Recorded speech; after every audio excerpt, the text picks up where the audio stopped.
Ben, l'amour, c'est ce qui va prendre place ou non au fur et à mesure que je découvre qui est réellement la personne qui a suscité en moi tant de sensations, tant d'émotions, tant de rêves de bonheur, mais qui finalement, ben, je découvre la sorcière, je découvre le crapaud, et c'est la première crise dans l'évolution du couple, c'est la désidéalisation.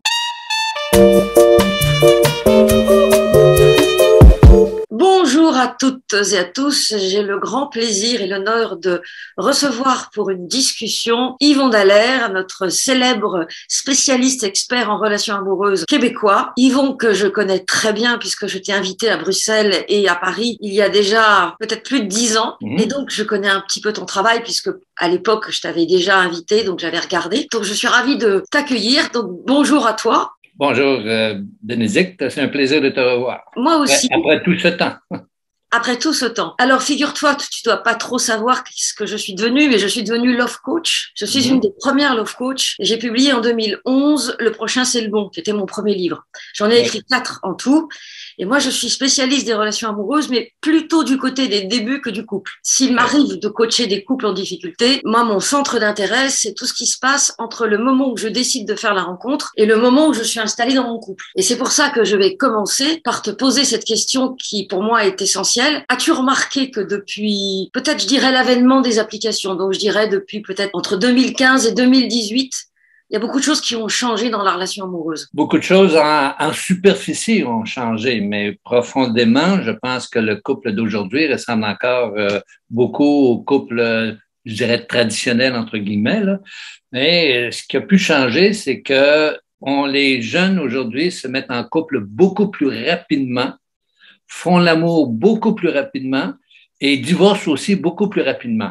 Ça se sépare beaucoup plus rapidement. On sait très bien que l'année médiane là, du divorce, c'était, il y a quelques décennies, la 7e année. 50% des couples qui divorçaient, c'était avant 7 ans, 50% divorçaient après 7 ans. Mais depuis les années 90, on se rend compte que l'année charnière, selon les chiffres de l'Organisation mondiale de la santé, c'est maintenant devenu 4 ans et demi. Donc, c'est comme si on s'était trompé de numéro pour penser que le prochain, comme tu l'as écrit dans ton livre, serait le bon. Mais ce qu'il faut, c'est que si je répète exactement les mêmes attentes, si j'ai les mêmes besoins, les mêmes illusions par rapport au couple, c'est probablement ce qui arrive, c'est que les deuxièmes couples, on a une probabilité de près de 75% d'une deuxième séparation parce qu'on recrée la même dynamique, le même pattern. C'est tout à fait juste ce que tu dis parce que quand je rencontre des gens qui ont déjà 50 ou 60 ans, le premier couple dure entre 10 et 20 ans. Ça s'amenuise avec le temps. Dans le 50% qui restent ensemble, il y en a 30% qu'on évalue qui se résignent et s'endurent pendant des décennies. Et à peine 20% de ces premiers couples-là sont heureux sur le long terme, réussissent à construire malgré les difficultés de la vie à deux, malgré le fait que la majorité des problèmes de couple sont insolubles, donc il faut apprendre à les gérer plutôt que de trouver des solutions. 20% de ces couples-là réussissent sur le long terme à être heureux. Dans un deuxième couple, il y en a 75% qui divorcent.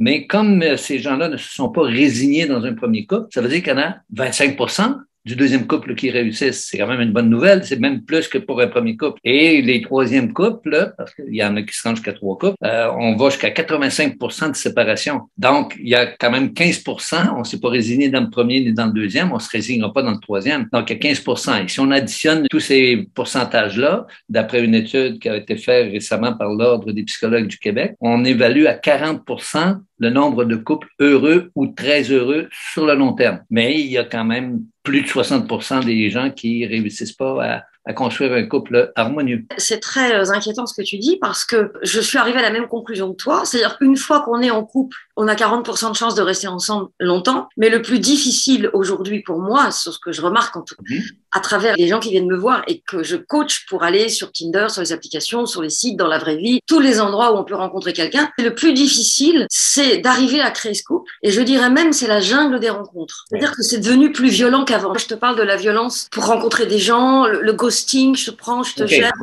je couche avec toi. C'est ça dont je voudrais parler. Ouais, ben c'est sûr que, comme je disais tantôt, le cas classique là, que j'ai régulièrement dans mon bureau, c'est la jeune femme de 35 ans qui arrive avec son horloge biologique, là, qui commence à paniquer parce qu'elle n'a pas encore d'enfant, elle n'a pas encore réussi à trouver un partenaire avec qui construire un couple sur le long terme. Et je fais ce qu'on appelle son anamnèse sexuelle et amoureuse. Et cette femme-là est peut-être rendue à la 7e ou à la 8e relation qui a duré tout au plus 2 à 3 ans parce que cette jeune femme-là croit que la passion égale l'amour, que l'amour, c'est la passion. Comme l'a écrit votre collègue, là, polémiste, Beck Bédé, l'amour dure 3 ans. Mais ce qu'il faut comprendre, c'est que Beck Bédé n'a pas parlé d'amour, là. Il a parlé de passion. L'amour, c'est ce qui va se construire ou non à partir du moment où la passion, qui est très intense au début et qui diminue avec le temps et ne peut pas ne pas diminuer avec le temps, ben, l'amour, c'est ce qui va prendre place ou non au fur et à mesure que je découvre qui est réellement la personne qui a suscité en moi tant de sensations, tant d'émotions, tant de rêves de bonheur, mais qui finalement, ben, je découvre la sorcière, je découvre le crapaud et c'est la première crise dans l'évolution du couple, c'est la désidéalisation. On pensait que tu l'as très bien dit dans ton titre, le prochain sera le bon. Mais le prochain, ça va être aussi un crapaud. La prochaine, ça va être aussi une sorcière. Alors, si je ne découvre pas qui je suis, parce qu'un autre auteur français a dit quelque chose que j'aurais voulu avoir écrit, le bonheur se trouve seul et se partage avec quelqu'un. Je ne peux pas demander à quelqu'un d'autre de me rendre heureux. Alors, ces jeunes femmes-là de 35 ans, qui sont toujours à la recherche de passion, et dès que les papillons dans le ventre diminuent, ben, elles pensent qu'elles n'aiment plus cet homme-là et va voir ailleurs. Mais si elles pensent que l'amour et la passion sont synonymes, c'est évident qu'à ce moment-là, elle va encore frapper un mur. Ce qui se joue dans la passion aujourd'hui, je crois que c'est aussi l'esprit de la société de consommation. Parce que il faut vibrer tout le temps. Dès que le gars n'est pas assez drôle, assez bon amant, assez rapide, le grand mot à la mode en ce moment, c'est je le next. Ouais. Nexter, c'est dégage, j'en veux un autre. C'est ça. J'ai un groupe Facebook et mes coachés me demandent tous les jours est-ce que je le next parce que le gars il a pas fait comme il fallait, parce qu'il a été maladroit. Ouais. Et moi avec l'âge, je passe mon temps, alors c'était pas du tout mon tempérament avant, à dire à mes coachés de 35 ans justement, mais aux jeunes, aux plus jeunes comme aux plus âgés, donne-lui une chance. Exact, c'est ça. Il faut que les femmes découvriez la beauté du crapaud. C'est une belle manifestation de la vie, un crapaud. ça coasse et ça saute dans tous les sens du terme. Et les hommes doivent savoir que le mot sorcellerie veut dire sagesse et connaissance. Donc, ils doivent accepter d'être influencés par les conseils non sollicités de leur partenaire. C'est ça. Si j'accepte pas les connaissances, c'est pour ça qu'on brûlait les sorcières. Elles avaient des connaissances que les inquisiteurs du temps refusaient. On disait que c'était des interventions du diable et on les brûlait pour ça. Aujourd'hui, les sorcières, on les appelle des pharmaciennes et des médecins. Donc, vous avez une façon, les femmes, de voir la vie qui est quelque peu différente de celle des hommes, là. Voir la vie, voir l'amour, voir la sexualité. Et les hommes ont leur propre façon, ce qui fait que si j'apprends pas le langage de l'autre, c'est évident que je vais toujours frapper un mur. J'ai cherché longtemps un symbole pour illustrer c'est quoi un couple. Et dans mon bureau, le jour où tu viendras, dans mon bureau, il y a un damier sur lequel d'un côté, il y a les pièces d'un jeu de dames et de l'autre côté, les pièces d'un jeu d'échecs. C'est ça un couple. Le couple, c'est le damier ou l'échiquier. Les hommes qui sont plutôt linéaires jouent aux dames, alors que les femmes, pas parce que vous êtes plus compliqués, là. Les hommes qui disent que vous êtes compliqués n'ont rien compris aux femmes. Les femmes ne sont pas compliquées, elles sont juste changeantes. Et tu le sais mieux que moi, t'en es une. Hein? 2 semaines de beau temps, 2 semaines de tempête hormonale, 2 semaines de beau temps, 2 semaines de tempête hormonale. Chaque grossesse, c'est un véritable ouragan. Puis la ménopause, c'est un tsunami. Donc, vous êtes en perpétuel changement et nous, on est chanceux, dans une même femme, il y en a plusieurs. Donc, si on les accepte, toutes ces femmes-là, c'est sûr qu'on peut être heureux. Donc, il faut que le joueur de dames apprenne les règlements du jeu d'échecs et il faut que le joueur d'échecs, sans renier qui il est, apprenne les règlements du jeu de dames. On réussit à dépasser ce qu'on appelle la lutte pour le pouvoir, qui est consécutive à la passion. L'objectif de la lutte pour le pouvoir n'est pas d'écraser ou de dominer l'autre.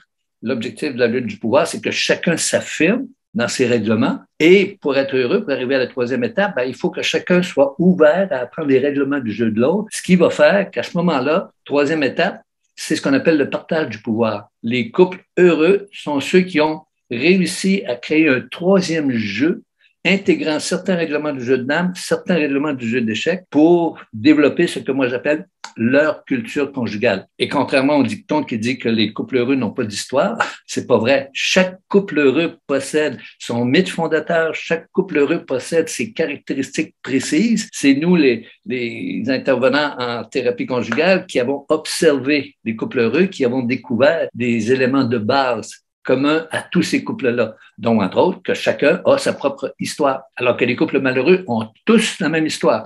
Okay? Ils invitent les 4 cavaliers de l'Apocalypse à demeure. Et tu les connais, les 4 cavaliers. Hein? Critique, qui amène la défensive. Meilleure défensive, c'est la contre-attaque. Donc, tu me critiques, je te critique à mon tour. Et quand on est dans ces critiques-là, c'est pas avec le sourire aux lèvres et les yeux pétillants d'amour, là. C'est avec un regard plutôt méprisant. Et le 4e cavalier de l'Apocalypse, utilisé par les hommes dans 80-85% des cas, la fuite, le retrait, la dérobade. Alors, monsieur s'enferme dans le silence, croyant acheter la paix, alors que tu sais comme moi que le silence, c'est la pire des violences psychologiques qu'un homme peut faire à sa partenaire, par amour et de bonne foi, parce qu'il ne veut pas se battre avec sa partenaire. Donc, s'il ne peut pas réussir à gérer la critique ou la source de stress qui est devant lui, ben, il va fuir la source de stress. Au même titre que quand on était à la chasse devant un tigre, tu défends chèrement ta vie ou tu fuis. Et comme les hommes ont été des chasseurs pendant 3 millions d'années, ben, toute cette histoire-là ne peut pas ne pas avoir influencé l'homme dans son atavisme, qui est un comportement conditionné à travers l'histoire de l'humanité, qui est d'être continuellement en état d'alerte. Et dans cet état-là, ben, devant une source de stress, il essaie de faire disparaître la source de stress ou il fuit. En anglais, on dit fight or flight. Okay? Ou il trompe. Ou il trompe. Infidélité. Oui, ça, c'est le cas d'à peu près un homme sur 4 et une femme sur 5. Okay? Mais l'atavisme des femmes n'est pas d'être continuellement en état d'alerte. Tu sais comment est-ce qu'on dit enceinte en espagnol? Embarazada. Embarrassée. Quand j'ai appris la langue espagnole puis que j'ai compris ce mot-là, ben j'ai dit c'est tellement révélateur de l'atavisme des femmes qui est dans un état d'insécurité viscérale qui fait que vous cherchez avec raison, à contrôler votre environnement. Les hommes qui vous accusent d'être râleuses, d'être germaines, de tout vouloir contrôler, n'ont rien compris aux femmes. Le contrôle, tentative de contrôle, c'est le symptôme. La réalité, c'est que plus une femme est insécure, plus elle va rechercher à contrôler son environnement. Et comme son homme est dans son environnement, ben, elle va lui dire comment il devrait agir. C'est là où elle commence à lui donner des conseils non sollicités. Ils peuvent être adaptés ou corrects. Si tu adaptes la sorcière et le crapaud à la phase avant le couple, c'est-à-dire à la phase du cruising, comme on dit chez vous, donc de la recherche de l'autre, ce que je constate, c'est qu'il y a beaucoup d'hommes qui sont divorcés et qui cherchent des femmes et qui rencontrent ces femmes de 35 ans qui, justement, ont le tic-tac dans la tête. Et ces femmes-là ne savent pas trop comment se comporter avec les hommes parce que souvent, il y a l'omniprésence de l'ex, il y a les enfants avec la garde alternée, donc tu dois aussi avoir ce type de situation. Qu'est-ce que tu pourrais donner comme conseil aux femmes de 35 ans qui auraient préféré démarrer une famille avec quelqu'un qui n'a pas d'enfant, mais qui rencontrent des hommes divorcés qui sortent de leur histoire? Fréquent, ça aussi.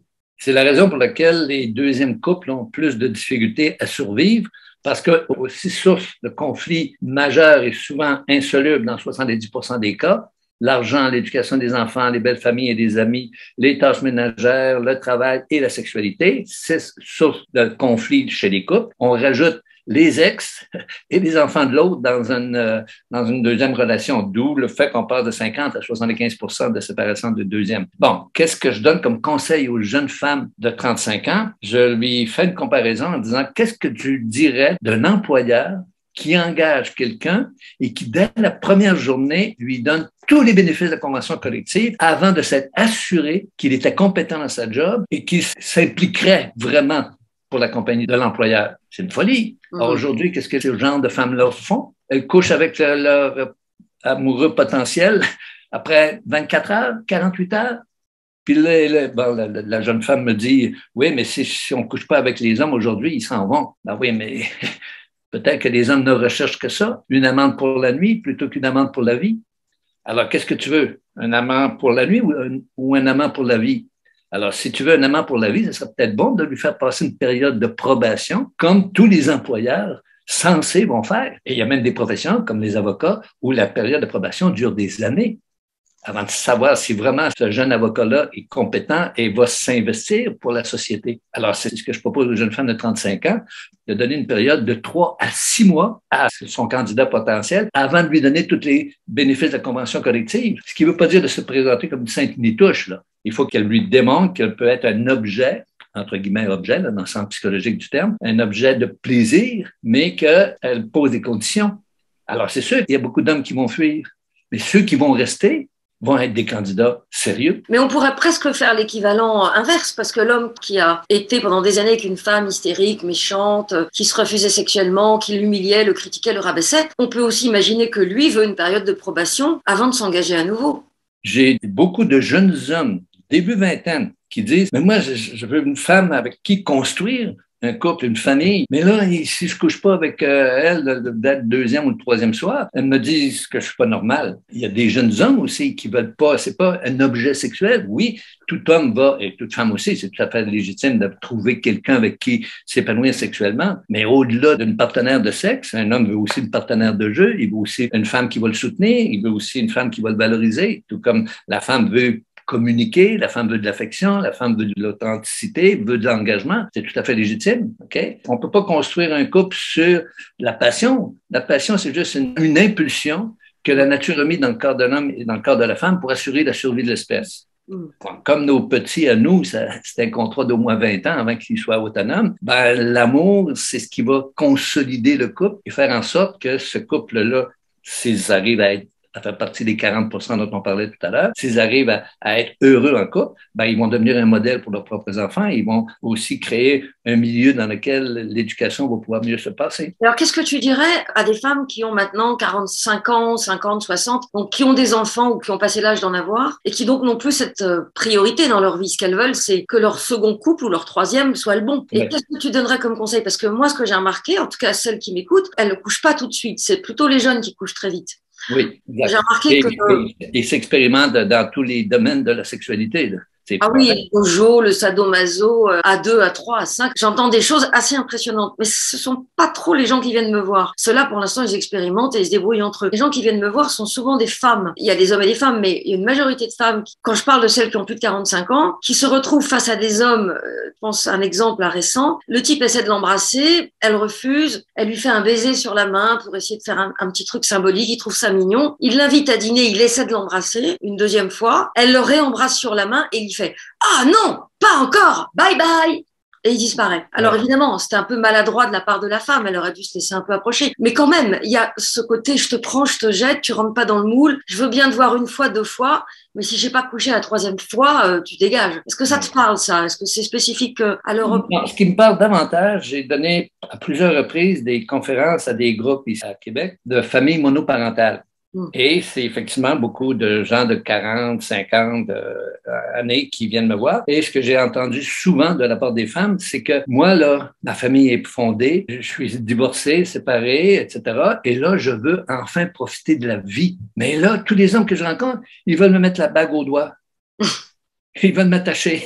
Mais moi, j'en veux pas de ça. Je veux pouvoir profiter de la vie, ce qui ne veut pas dire coucher à gauche et à droite. Là. Pouvoir m'amuser, pouvoir, oui, avoir un amant pour la nuit si que je désire et que mon candidat est agréable. Mais c'est plutôt ce genre d'histoire-là que j'entends, que la femme, j'imagine qu'il y en a aussi là, des femmes qui vont être très sainte-nitouches, qui vont refuser tout contact sexuel, parce que comme dit si bien Yves Psalty, là, que tu connais, il y a beaucoup de femmes qui sont devenues sexophobes, au lieu des femmes qui sont devenues sexophiles.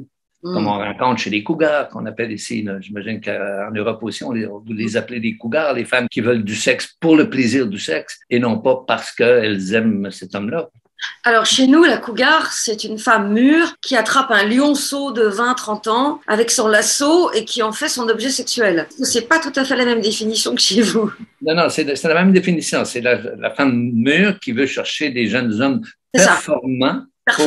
OK. Et il y a des agences de voyage qui proposent des voyages sexuels comme ça aux femmes. Thaïlande ou que ce soit ici en République dominicaine. République dominicaine plus. Afrique aussi, Afrique anglophone et Haïti. J'entends beaucoup d'histoires comme ça. Et parfois des femmes qui achètent sur place des terrains, enfin qui rentrent dans des histoires juridiques parfois un peu compliquées.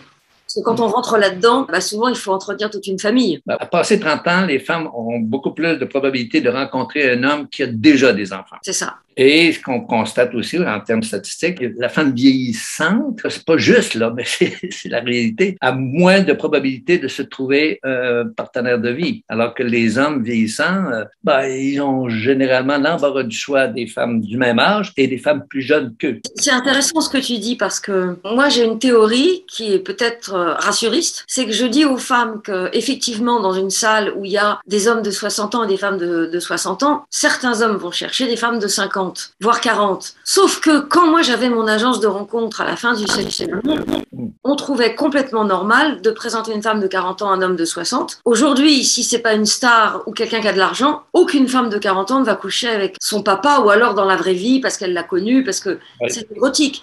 Mais la solidarité, qui n'en est pas une, fait que les femmes plus jeunes sortent de moins en moins avec les hommes plus âgés, ce qui les oblige à se calmer un peu. Non? Instinctivement, l'homme recherche la fertilité. Instinctivement, la femme, à cause de son atavisme embarazada, recherche la sécurité. Et c'est la raison pour laquelle, quand on fait des études sur des grands groupes, les femmes se retrouvent avec des hommes généralement de 2 ans plus âgés qu'elles, de 10 cm plus grands qu'elles, et jusqu'à tout récemment, plus riches qu'elles. Les femmes vont marier des gens du même niveau socio-économique qu'elles ou des gens de niveau socio-économique plus élevé. Alors que les hommes vont facilement aller vers un médecin, vont facilement marier une infirmière. Mais une femme médecin ne mariera pas un infirmier. C'est ça. Tu as remarqué que c'est en train de changer, ça? Justement, c'est ce que j'allais rajouter. Effectivement, comme il y a actuellement là, à l'Université Laval, à côté de chez nous, là, 60% des étudiants en médecine sont des femmes. Et il y a de plus en plus de femmes qui vont maintenant avoir beaucoup plus de revenus que leurs partenaires. Donc, c'est sûr qu'il y a des choses qui vont changer là. Mais traditionnellement, c'est l'homme qui était le pourvoyeur et la femme qui s'occupait des enfants puis de la maison. Mais aujourd'hui, comme les femmes, avec raison, vous avez voulu vous émanciper et vous réaliser professionnellement, ben, c'est sûr que là, vous n'avez plus besoin d'un pourvoyeur pour assurer votre survie alimentaire. Mais vous avez toujours besoin d'un pourvoyeur affectif, émotif, OK? Un complice avec lequel construire quelque chose. Ce que je trouve très, très difficile aujourd'hui, dans ce que j'appelle la jungle, c'est que les femmes, qu'elles aient 25 ans ou 60, elles vivent les mêmes choses. Elles vivent des phénomènes qui sont exactement les mêmes. Par exemple, le ghosting. Le gars, il est là, il commence à parler, il disparaît. Ensuite, le gars, il disparaît pendant 1 mois, il revient la bouche en cœur et il fait « disparu ?» point d'interrogation. Alors que c'est lui qui est parti. La fille, elle peut être jolie ou moche. Ça, je parle des applications de rencontre essentiellement, mais ça arrive dans la vraie vie aussi. Les hommes ont les mêmes comportements légers, que les filles soient jeunes ou âgées, qu'elles soient belles ou moches. Parce qu'on pourrait penser, t'es jeune, t'es belle, tu claques des doigts, t'as ce que tu veux. Dans les études, normalement, t'as tout le choix que tu veux. Mais dans la réalité, les hommes qui rencontrent des femmes jeunes sont parfois aussi mal élevés que ceux qui rencontrent des femmes plus âgées. C'est pas une question de sexe. Je pense qu'il y a autant de femmes mal élevées que d'hommes mal élevés. Il y a autant de grossiers que de grossières. Mais pour moi, en tout cas, la majorité des hommes et des femmes sont des bonnes personnes. Un bon gars qui veut trouver une bonne fille pour construire quelque chose. Une bonne fille qui veut trouver un bon gars pour lequel réaliser des rêves. Il faut jamais oublier que le couple est un projet pour réaliser des projets. Donc, entre autres, un projet de famille, un projet de patrimoine pour avoir un confort matériel, etc. Et finalement, un projet de retraite, une fois que la famille est élevée et que les enfants sont partis. Et les couples qui ont des projets comme ça à court, moyen et long terme augmentent leur probabilité d'être heureux ensemble parce que à chaque fois que j'entreprends un projet et que je réalise le projet, ben, ça augmente mon estime et ma confiance en moi. Et si on fait ce projet-là à 2, ben, ça augmente notre estime réciproque, notre confiance réciproque et notre amour réciproque.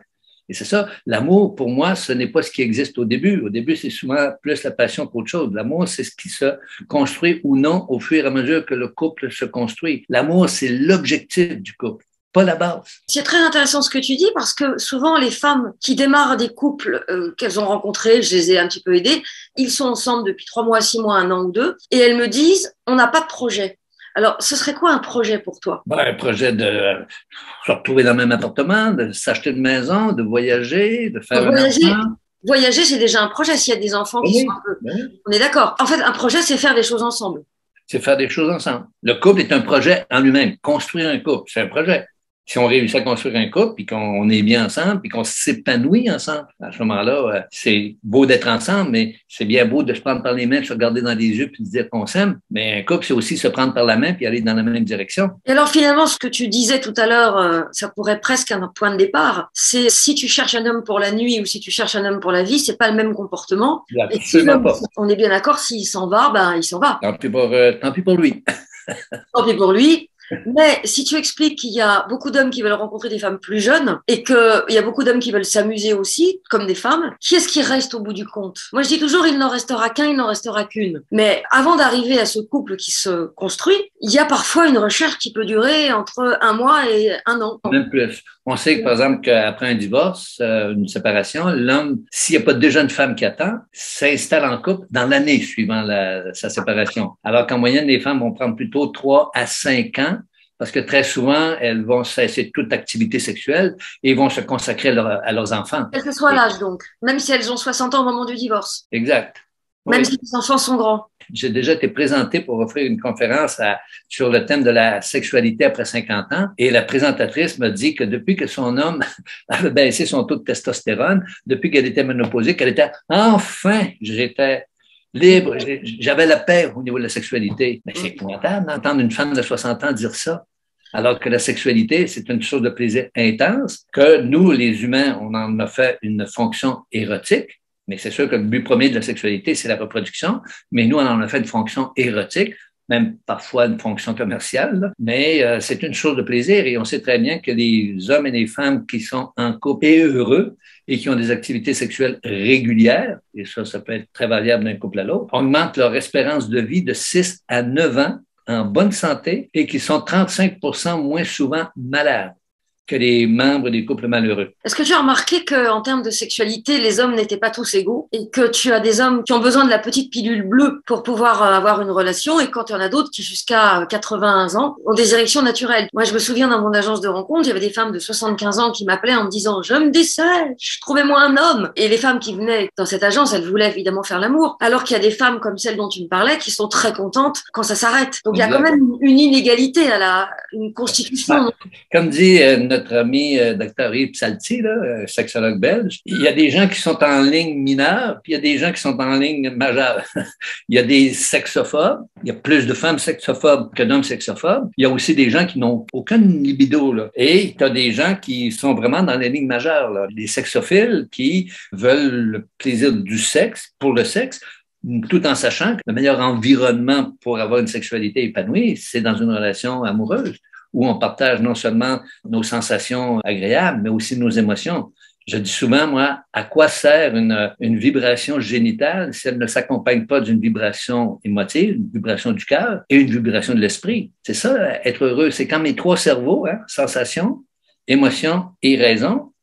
Et l'amour, c'est pas une émotion, l'amour, là. L'amour, c'est une décision que je prends quand je découvre la sorcière et le crapaud, là. Et je décide de continuer de m'investir avec lui ou avec elle. Quand mes 3 cerveaux sont canalisés dans la même direction, c'est ça le bonheur. Alors, parle-moi un peu du crapaud et dis-moi comment une femme peut accueillir ce crapaud qui vient d'apparaître après avoir enlevé son vêtement de prince charmant. Et ensuite, bien sûr, comment l'homme peut accueillir la sorcière. Tu m'en as parlé un peu tout à l'heure, mais je pense à toutes ces femmes qui sont en couple depuis 6 mois, 1 an et qui vont se retrouver bientôt dans la désillusion puisque c'est une phase normale. Ouais. C'est la première crise de l'évolution d'un couple quand je découvre qui est réellement la personne qui s'est présentée sous forme d'une princesse ou d'un prince charmant. En plus, on ne voit pas vraiment qui il est, on voit une partie de ce qu'il est qu'il laisse découvrir. Mais j'imagine qu'avec le temps, on va découvrir d'autres aspects. Exact. Au début, je suis pas en amour avec l'autre.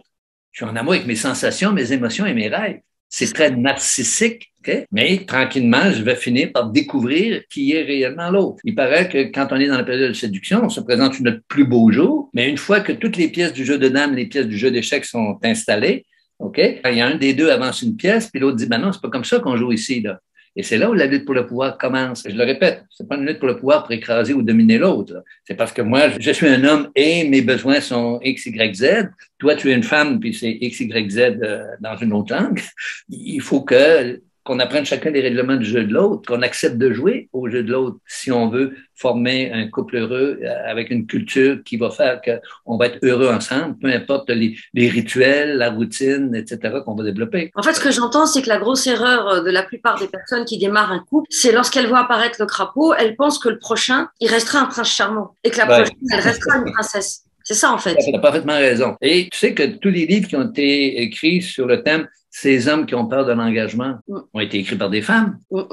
Alors, moi, mon expertise, je suis un homme et j'ai entendu énormément d'hommes et j'ai participé à des ateliers pour hommes comme participant et comme animateur. Et les hommes sont toujours prêts à s'engager, mais pas nécessairement de la façon dont la femme le veut. Alors, si madame accepte la façon de l'homme de s'engager dans son couple et valorise cette façon-là de s'engager, ben, il se sent davantage reçu et ça se peut qu'il soit plus ouvert, plus réceptif à ses conseils non sollicités, à sa demande à aide d'investissement. Et c'est ça. Est-ce que tu as un exemple d'un homme qui a une façon spécifique à lui de s'engager et une femme qui voudrait autre chose? Dans mon bureau, j'ai souvent eu des femmes qui vont me dire, au moment où j'avais eu le plus besoin de toi comme complice, c'est quand j'étais enceinte. Et quand les femmes sont enceintes, elles sont embarazadas. Elles sont dans un état d'insécurité viscérale qui s'accentue. Okay? Alors, qu'est-ce que l'homme a fait très souvent? Qu'est-ce que mon homme a fait? Il s'est trouvé une deuxième job. Il s'est investi davantage dans le travail. Parce que lui, pourvoyeur traditionnel depuis 3 millions d'années, il va avoir une bouche de plus à nourrir. Donc, il faut que je ramène plus de morceaux de viande à la caverne aujourd'hui dans les maisons. Alors, c'est ça. L'homme, souvent, va s'investir dans le bien-être matériel, alors que la femme, c'est dans le bien-être relationnel. Alors, au moment où elle voulait ce que moi j'appelle former une sainte trinité, là, j'ai jamais compris pourquoi il y avait 3 hommes dans la sainte trinité, alors qu'il y a un homme, une femme et un enfant, le Saint-Esprit. Pourquoi? C'est ça. Au moment où elle voulait former cette sainte trinité-là, lui, une bouche de plus à nourrir. Alors, ça explique peut-être que quand un couple perd un enfant, il n'arrive pas à se rencontrer dans le chagrin et très souvent, ils se séparent. 85% des couples ne résistent pas à la mort d'un enfant. C'est 20% de plus que suite à une infidélité. 65% des couples divorcent suite à une infidélité. C'est pas l'infidélité qui est la cause du divorce. L'infidélité, c'est un symptôme. Je suis allé voir ailleurs la satisfaction d'un besoin qui, légitimement, n'est plus satisfait ici, que ce soit la sexualité, que ce soit la confiance, que ce soit la communication, l'affection, peu importe. Il s'agit qu'un seul besoin légitime d'un homme ou d'une femme soit frustré pour mettre le couple en péril. Ce que je suis en train d'entendre à travers ta façon de l'exprimer, c'est que souvent les hommes, pour eux, sont déjà là, ils sont engagés, mais que pour les femmes, c'est jamais assez. Exact. C'est pour ça qu'on dit que la femme n'obtient jamais ce qu'elle désire dans son couple et que l'homme n'a jamais désiré ce qu'il a obtenu. Parce que la femme chante. L'homme, il est plutôt linéaire, alors que les femmes, vous êtes l'évolution, pour moi, j'estime que la femme, c'est le facteur d'évolution de l'humanité, là où l'homme est le facteur de consolidation. On se complète très bien si on s'accepte. L'homme espère, lui, que sa princesse ne changera jamais. Oui, c'est ça. Il y en a une qui espère que lui changera et lui, il espère qu'elle ne changera pas. Et en fait, les deux se trompent. C'est Oscar Wilde qui disait ça. Les deux, c'est ça. C'est une illusion. Là. Parce que quand un enfant arrive, tu sais, c'est un véritable tremblement de terre pour le couple, là. Et l'homme, lui, il perd l'exclusivité de son amante pour le reste de sa vie. Je pense que ce serait intéressant que tu essaies d'expliquer aux femmes que leur attente, ou leurs attentes plus exactement, leurs exigences, qui sont liées bien sûr à leur façon de fonctionner, mais qui sont quand même éducables. C'est-à-dire une femme, elle n'est pas obligée d'être une pulsion sur pattes et un jamais assez non satisfait à remplir. Une femme peut aussi se dire « Oh, voilà le crapaud. Ce crapaud, oh, il est moche, il a des boutons, il a des pustules. Je dois apprendre à l'aimer, je dois apprendre à l'aimer. Oh, ça m'emmerde. » Donc, qu'est-ce que tu pourrais donner comme conseil aux femmes? De lire mon récent livre, qui est sorti en février ici au Québec, qui va sortir en septembre en Europe. Le couple existe encore, 3 petits points, et l'amour aussi. C'est un livre dans lequel il y a 10 chapitres qui font référence à 10 illusions sur le couple, dont la première est la plus grande, la recherche de l'âme sœur. Quelque part, il y a un homme, il y a une femme qui m'attend et qui ne peut pas être heureuse tant et aussi longtemps qu'elle ne me découvrira pas.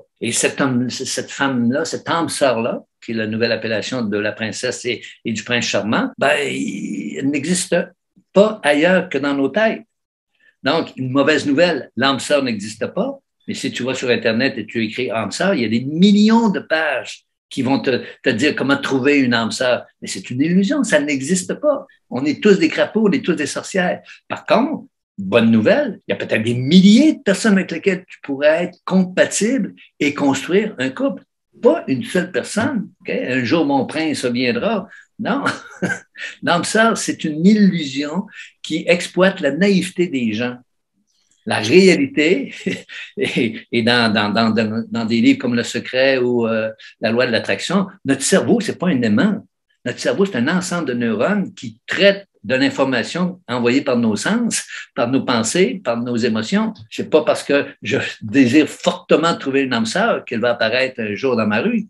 C'est très marrant ce que tu dis parce que dans mon premier livre, Le prochain c'est le bon, j'avais marqué en sous-titre « Trouver une âme sœur ». en 5 étapes. Et l'éditeur, Albin Michel, m'a obligé à écrire « Trouver l'âme sœur ». J'ai dit, mais attendez, il n'y en a pas qu'une, il y a plein de gens avec lesquels on peut s'entendre. Et ils m'ont dit, oui, mais on a besoin de nourrir les lectrices parce que si elles croient qu'il y a plusieurs âmes sœurs, ce sera moins sérieux. Alors qu'une âme sœur, ça correspond au rêve. Ça fait une dizaine d'années maintenant. Mais ça va exactement dans le même sens. Moi, j'ai toujours pensé qu'il y avait plusieurs personnes avec lesquelles on pouvait s'entendre à des endroits différents. Mais il y a une chose dont je suis certaine, c'est que plus tu avances en âge, et je parle même pas du travail sur soi, plus tu te connais, plus tu sais ce qui est important pour toi, et plus tu sais avec qui tu vas jamais pouvoir t'entendre. Tu crois pas? Oui, je suis parfaitement d'accord avec toi. Mais justement, des 10 illusions, c'est le prochain sera le bon. La bonne question, c'est comment ça se fait que le précédent n'a pas été le bon? C'est le plus de mon livre. C'est là, qu'est-ce qui s'est passé avant et qu'est-ce qu'on en a fait? C'est ça. Alors, il faut mettre en pratique ce que John Kennedy disait. Ne vous demandez pas ce que votre pays peut faire pour vous. Demandez-vous ce que vous pouvez faire pour votre pays. Alors, demandez-vous comment vous pouvez être le bon pour le prochain, la bonne pour le prochain. Comme je disais tantôt, je ne peux pas demander à l'autre de faire quelque chose que je ne fais pas pour moi. Alors, je ne dois pas trouver quelqu'un qui va m'aimer, je dois trouver quelqu'un à aimer. Et si c'est réciproque, ben, on a des bonnes chances d'être heureux en couple. Mais le prochain ne sera pas le bon, à moins de changer. Et puis, j'imagine que c'est ce que tu as écrit dans ton livre, là. Si moi, j'entretiens les mêmes illusions, si j'entretiens les mêmes fausses croyances, c'est évident que je vais avoir le même résultat.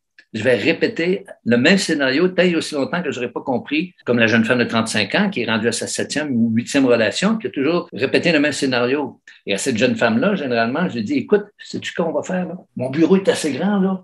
On va inviter tous les hommes que tu as connus. Et tu vas me dire comment ça s'est passé. C'est quoi le plus petit commun dénominateur dans toutes ces relations-là? OK? Puis là, ben, elle compare. Lui était comme ci, lui était comme ça, lui était comme mon père, lui, non, non, non. Et le seul homme qui l'a quitté, ben, c'est celui-là avec qui elle aurait pu construire quelque chose. Mais comme elle, ben, elle ne trouve pas le plus petit commun dénominateur. Pourtant, il y en a un. Le plus petit commun dénominateur dans les 7 ou 8 relations, c'est elle. Ben oui. Ben oui, c'est elle. Alors, c'est elle qui doit changer, qui doit, à partir de maintenant, qu'est-ce que je peux faire pour nous? Qu'est-ce que je peux faire pour construire un nous?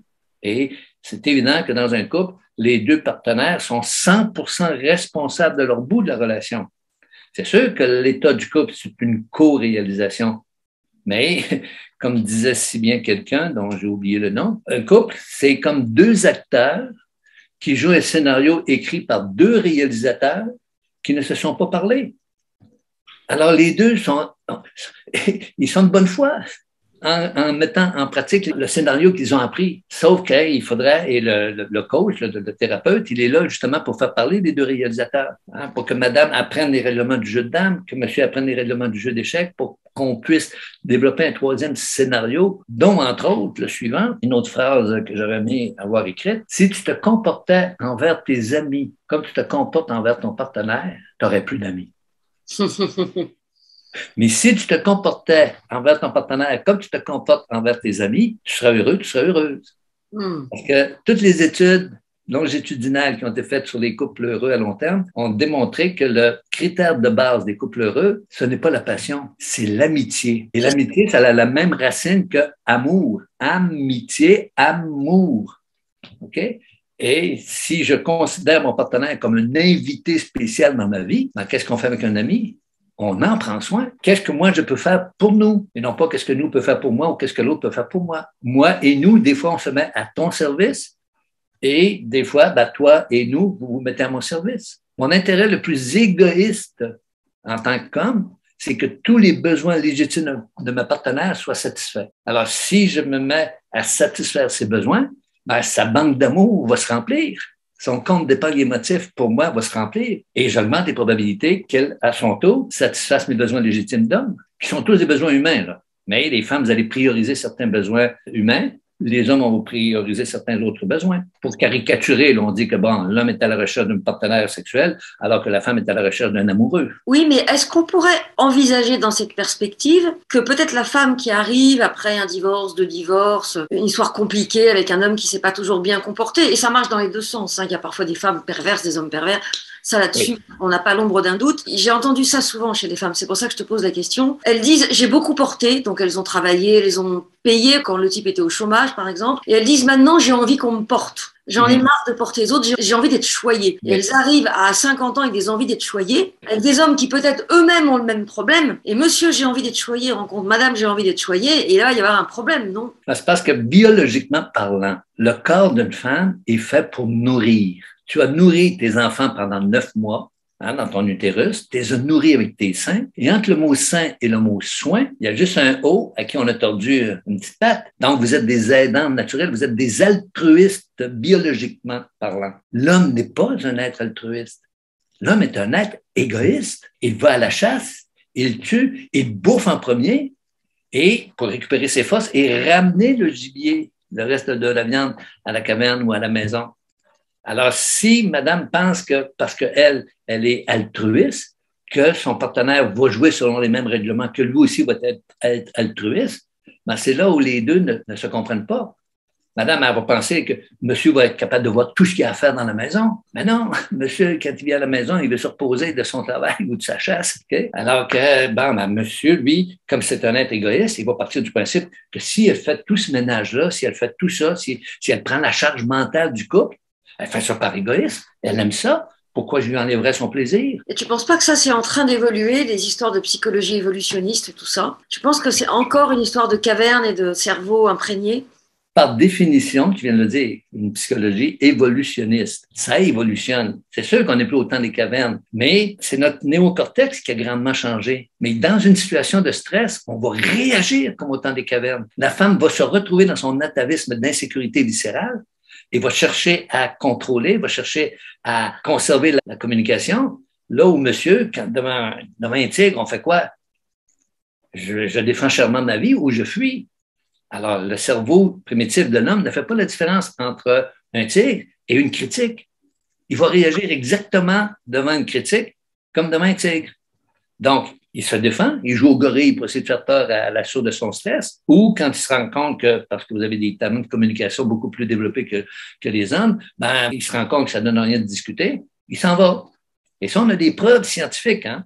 Il y a Gottman et compagnie, une équipe de psychologues états-uniens, qui ont créé un Love Lab dans lequel ils ont invité, un laboratoire de l'amour, dans lequel ils ont invité des couples à vivre pendant quelques heures, même parfois des fins de semaine, et ils les ont observés, filmés, interrogés, et en plus, ça a été une révélation, là, ils leur ont mis des électrodes sur la tête, ils ont mis des électrodes sur le cœur, ils ont pris des prises de sang régulièrement pour voir s'il n'y a pas certaines toxines, certaines hormones qui étaient sécrétées. Dès que la conversation devient émotive, dès que madame dit quelque chose, chérie, il faudrait que je te parle. Parce que madame voudrait améliorer quelque chose. Elle le fait de bonne foi et par amour. Là, le rythme cardiaque de monsieur augmente de 10 à 20 battements la minute. Son corps sécrète de la vasopressine. Il se retrouve dans son atavisme d'état d'alerte. Qu'est-ce qui se passe? Qu'est-ce que j'ai encore fait? Okay? Et là, au moment où il essaie de se défendre, de se justifier, et là, à un moment donné, il sort de la pièce, il se renferme dans le silence. Et c'est quand monsieur coupe la communication que là, le rythme cardiaque de madame augmente de 10 à 20 battements la minute, que son corps sécrète du cortisol. Et l'antidote au cortisol, c'est l'ocytocine que les femmes vous produisez en quantité industrielle quand vous êtes en relation avec votre enfant, avec votre amoureux. Okay? Donc, madame, elle veut retenir monsieur, qui lui veut s'éloigner de sa source de stress par amour et de bonne foi, parce qu'il ne veut pas, devant un tigre, où je défends chèrement ma vie, je tue le tigre, ou je prends mes jambes à mon cou. Donc, il ne veut pas se battre avec ses partenaires. Il fait ça par amour, en s'éloignant. Mais madame interprète ça comme étant un rejet. Donc, elle se retrouve dans son insécurité viscérale. C'est ça. C'est des choses comme ça qu'il faut que les hommes et les femmes apprennent. Parce que, à mon avis, il y a 4 éléments pour faire d'un couple un couple heureux à long terme. Amour et bonne foi. Et ça ne manque pas, sauf, comme tu disais tantôt, oui, il y a des pervers, oui, il y a des manipulateurs et des manipulatrices, mais ça, c'est une minorité des couples qui viennent nous consulter. Et souvent, ces couples-là ne viennent pas nous consulter.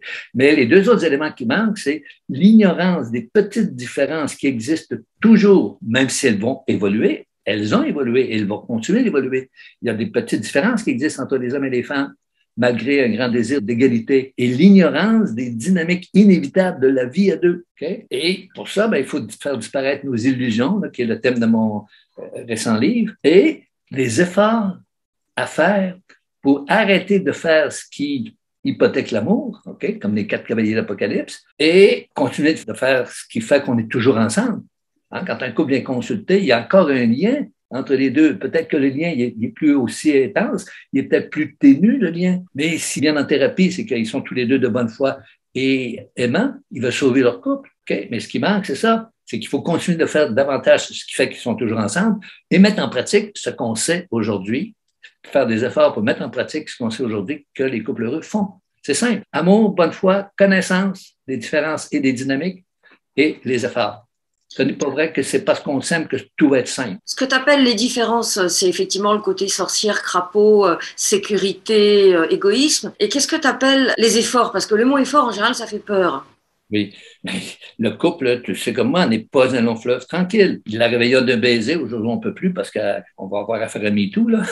La rébellion d'un baiser, elle le trouva charmant. Ils eurent 2 enfants et vécurent heureux. C'est de la foutaise, ça. C'est pas vrai. C'est pas ça la réalité. La réalité commence une fois que les pièces du jeu de dames et d'échecs sont bien installées et que là, on essaie de jouer ensemble. Fait que là, on se confronte aux différences par rapport à la libido, par rapport à l'argent, par rapport aux tâches ménagères, etc. On se confronte aussi à, tu vois, je suis convaincu, Bénédicte, que tu as une langue d'amour maternelle, que tu te sens aimé quand l'autre fait telle chose et que toi, par amour, tu vas faire certaines choses. Rares sont les couples qui possèdent la même langue d'amour maternelle. Un peut-être offrir des cadeaux, alors que l'autre, c'est des paroles valorisantes. Alors, c'est ça aussi les différences, là. Alors, moi, je t'offre des cadeaux, mais moi, le cadeau, ça ne veut rien dire, ça. C'est une dépense. Pourquoi tu dépenses autant d'argent que ça pour me faire des cadeaux? J'en ai pas besoin. Et puis l'autre, ben, tu me dis jamais que tu m'aimes, tu me dis jamais que je suis belle, etc., etc. Il y a comme ça plusieurs langues d'amour maternel. Et je le répète, rares sont les couples qui possèdent la même langue d'amour maternel. D'où la nécessité de devenir bilingue pour être heureux en couple. Apprendre la langue d'amour de l'autre et montrer à l'autre c'est quoi ma langue d'amour. Ce que j'entends dans tout ça, c'est peut-être que je me fais l'avocat du diable ou que je me projette, mais je crois pas. J'ai quand même l'impression, soit parce que je reçois 80% de femmes par rapport au nombre d'hommes, et aussi parce que ce sont les femmes qui m'écoutent en général dans mes vidéos, tout ça, j'ai quand même l'impression que c'est un peu encore une fois de plus aux femmes à apprendre le langage, à s'adapter, à accueillir le crapaud pour lui après lui permettre. Tu sais, c'est un peu comme en tantra, l'homme, il touche d'abord le cœur de la femme avant de toucher son sexe. Alors que la femme, il faudrait qu'elle aille directement à son sexe pour ensuite toucher son cœur. J'ai l'impression qu'on est un peu inversé et qu'on est obligé, si on veut que ça bouge, comme c'est nous qui sommes plus dans le relationnel, dans l'émotionnel, dans le développement personnel. Ben oui. Vous voulez que les hommes s'engagent à ce niveau-là, mais l'homme, il s'engage à un autre niveau. C'est ça. C'est pas que vous vouliez qu'il s'engage de cette façon-là. Le problème, c'est pas que lui s'engage comme ça. C'est la différence d'engagement, la différence dans la façon de s'engager. Et les deux le font de bonne foi et par amour. Les femmes, ne donnez jamais de conseils non sollicités à des gens que vous n'aimez pas. Car voilà une bonne chose. Alors, ne jamais donner de conseils à des gens qu'on n'aime pas, ne jamais critiquer son partenaire. Oui, foutre les 4 cavaliers de l'Apocalypse à la porte. Critique, défensive, mépris et dérobade. Il faut les foutre à la porte. Eux se disent 5 à 10 fois plus de compliments que de reproches et ils ne font jamais de critique. La différence entre un reproche et une critique, c'est la chose suivante. T'es en retard. Ça s'adresse au comportement. J'ai pas confiance en toi. Tu m'as dit que tu arriverais à telle heure. Regarde l'heure à laquelle tu arrives. Je peux pas me fier à toi. Tu m'adresses à la personne. C'est ça une critique. Les couples heureux font des reproches, mais ils vont les mettre en sandwich. Chérie, t'es en retard. J'avais assez hâte que tu arrives. Ça se digère mieux. Il y a deux compliments, chérie, j'avais hâte, entre t'es en retard, qui décrit le comportement. Et moi, de quoi je suis responsable? Je suis responsable de mon retard, moi. Je suis pas responsable de ta colère. Je suis pas responsable de la peur que tu peux avoir parce que tu as imaginé que j'avais eu un accident. Okay? C'est ton interprétation qui est responsable de ton émotion, pas mon comportement. C'est ton interprétation de mon comportement qui t'amène la peur ou la colère. Mais c'est sûr que si tu me dis, t'es en retard, encore une fois, je suis 100% responsable de mon retard. Tu es 100% responsable de ton interprétation et de ta réaction, mais je suis 100% responsable de ma réaction à ta réaction. Et devant ta colère, ben, je peux dire quelque chose, je peux justifier. Dans les couples malheureux, c'est ce que l'homme va faire. Il va justifier son retard. J'ai une bonne raison d'être en retard. Toi, tu n'as pas de bonne raison d'être en colère contre moi. Mais l'homme intelligent émotionnellement peut dire, parce qu'il a appris que le contraire de l'amour, ce n'était pas la colère, ce n'est pas la haine. Le contraire de l'amour, c'est l'indifférence. Il peut dire quelque chose comme « Si je comprends bien mon amour, t'avais hâte que j'arrive. Moi aussi, je m'excuse pour mon retard. Je viens de désamorcer et j'augmente les probabilités de passer une soirée agréable avec ma partenaire. » Alors pour finir, puisqu'on a donné quelques conseils aux femmes, il y a quand même des hommes qui vont regarder cette vidéo. Qu'est-ce que tu donnerais comme conseil aux hommes pour mieux appréhender la sorcière, entre guillemets? Comme je disais pour le jeu d'échecs, sans renier qui je suis, écoutez, écoutez, écoutez tous les conseils non sollicités que madame peut faire. Il n'est pas obligé de les mettre en pratique, mais il peut les entendre. D'ailleurs, j'ai créé un néologisme. Moi, quand ma blonde me donne un conseil non sollicité, au lieu de dire « Hey, à l'âge que j'ai, là, je sais quoi faire », tu ne vas pas me dire quoi faire, tu n'es pas ma mère. Souvent, ce que les hommes vont réagir comme ça. Je dis à ma partenaire, merci beaucoup, mamante. Mamante, le mot amante et le mot maman. Je sais, moi, qu'on ne peut pas sortir une mère d'une femme, même si elle n'a jamais enfanté, à cause de votre altruisme biologique qui vous amène à prendre en charge, comment est-ce qu'on appelle ça aujourd'hui, la charge du ménage, là, la charge mentale. Si vous prenez des devants, parce que monsieur est égoïste, ben, ils vont vous laisser prendre des devants. Ils pensent que vous faites ça par égoïsme. Donc, il faut que monsieur apprenne que, oups, écoutez, écoutez, écoutez. Il va finir par comprendre que les femmes, vous avez besoin de paroles pour confirmer l'existence de la relation. C'est ça. Et pour finir, est-ce que tu as l'impression qu'il y a des différences dans les relations de femmes entre le Québec et l'Europe? Parce que comme tu es souvent en Europe et que tu donnes beaucoup de cours à des psys, des sexos, etc., donc ils doivent t'apporter des cas. Est-ce que tu as l'impression qu'il y a une différence? Moi, j'avais l'impression avant qu'entre les germaines, les Français connaissent pas ce mot, mais elles gèrent et elles mènent, la Révolution rose et puis les groupes d'hommes qui sont nés au Québec, pendant longtemps, j'ai eu l'impression que c'était un petit peu différent et là, j'ai l'impression maintenant que de ce que j'entends de mes coachings au Québec, j'ai l'impression que ça s'amenuise ces différences. Qu'est-ce que tu en penses? Superficiellement, il y a des différences. Ouais. Mais en profondeur, la nana française, elle ressemble comme deux gouttes d'eau à la féministe québécoise qui ressemble à la call girl américaine et qui ressemble à la geisha japonaise. Au même titre que le mec français ressemble beaucoup au whippet, le whippet québécois, qui est souvent soumis à sa partenaire. Il ressemble aussi au cowboy américain et au samouraï japonais. Il y a plus de différences entre les hommes et les femmes qu'entre les cultures. D'accord. Les différences au niveau de culture sont superficielles, à mon avis. J'ai pu constater. Je reçois des couples de France, de Belgique, de Suisse en thérapie, soit par Internet ou quand je suis en Europe. Les femmes vont avoir les mêmes plaintes, les hommes vont avoir les mêmes réactions. C'est la même chose. Les Québécois, les Français, les Suisses, hommes ont les mêmes besoins. Pour les couples mixtes ou les couples du Sud, dans des cultures un peu machistes comme en Inde ou dans certains pays d'Afrique, quand moi j'ai des couples mixtes, il y a parfois une différence de culture, surtout en termes de sexualité. Est-ce que c'est quelque chose que tu as remarqué ou... Oui, ça rajoute une source de problèmes insolubles en plus. C'est ça, en plus. Mais 70% des problèmes de couple sont insolubles, c'est-à-dire. Donc, ce qu'il faut, c'est apprendre à gérer des problèmes insolubles plutôt que de chercher la solution. Si on a la même libido 2 fois par semaine, chacun, pas de problème. Mais si toi, tu veux faire l'amour à tous les jours et que moi, 1 fois par semaine, c'est suffisant, nous, a un sérieux problème. Ben oui, et c'est ce que tu appelles gérer. Apprendre à gérer la différence. Alors, comment tu la gères, la différence? On coupe la poire en deux, on le fait 2 fois par semaine ou on accepte le rythme de l'autre? Il n'y en a pas de solution, mais ce qu'il faut trouver, c'est que pendant la lune de miel, c'est drôle. Tout va bien. Tout va bien. Qu'est-ce qu'on a arrêté de faire depuis la lune de miel qui fait que maintenant, madame, une fois qu'elle est devenue mère, ben, on sait très bien qu'il y a une baisse ou une perte souvent de libido totale pendant un certain temps. Donc, c'est sûr que monsieur doit, tantôt tu donnais un bel exemple quand tu disais qu'on était inversé, effectivement, les hommes doivent apprendre que vous, les femmes, vous voulez qu'on soit sentimental, mais quand on regarde une femme, c'est quoi qu'on regarde en premier? On regarde l'objet sexuel. Donc, quand on vous voit, ça descend. Donc, cette énergie-là, nous autres, vous êtes réceptifs, nous autres, on est intrusifs. Ça ne veut pas dire que vous êtes passible. Là. Okay? Vous pouvez être très actif dans votre réceptivité. Ça descend puis ça peut remonter. Ben oui, mais des femmes vont, comme dit si bien mon ami Paul de Wandre, qui fait Mars et Vénus, là, c'est lui qui a traduit les livres de Mars et Vénus, il va y avoir des événements sexuels lorsque l'environnement est chaleureux, alors que l'homme va rester dans l'environnement où il y a des événements. Donc, on n'entre pas par la même porte à l'intérieur du couple. Et si madame apprend comment monsieur s'engage, madame apprend les besoins fondamentaux de la majorité des hommes, madame apprend le langage masculin, et monsieur fait la même chose, on augmente les probabilités d'être heureux en couple. Et si on change de partenaire, tu sais qu'est-ce qu'on change finalement quand on change de partenaire? On change le décor. C'est ça. Je leur dis toujours, ce sera le même avec un autre pull ou une autre robe. Exact. On change le décor. On va rester avec. Vous allez vous retrouver avec un crapaud, je vais me retrouver avec une sorcière. Exactement. Hey, on pourrait en parler pendant des heures. Hein? Absolument. Et je trouve que c'est une bonne conclusion, que effectivement, comme on va toujours être avec un crapaud ou une sorcière, c'est pas la peine de se payer 3 divorces de plus. Ça coûte cher émotionnellement, c'est compliqué pour les enfants. Autant essayer d'avancer ensemble. Ça enrichit les avocats et les thérapeutes conjugaux. C'est vrai, c'est vrai. Et effectivement, si on peut les sauver, c'est très bien. Yvon, merci pour cet échange. C'était un bonheur. Ça m'a fait un plaisir de partager tout ça, toutes ces connaissances-là avec toi. Et je vois bien que tu as beaucoup de connaissances aussi, tu as fait une bonne expertise. Je suis à Paris au début du mois de juin. Si tu veux qu'on se rencontre, on pourrait organiser quelque chose. On peut essayer d'organiser quelque chose. On reste en contact pour ça. Merci encore et à bientôt. À bientôt. Bisous. Bye. À bientôt. Bye bye.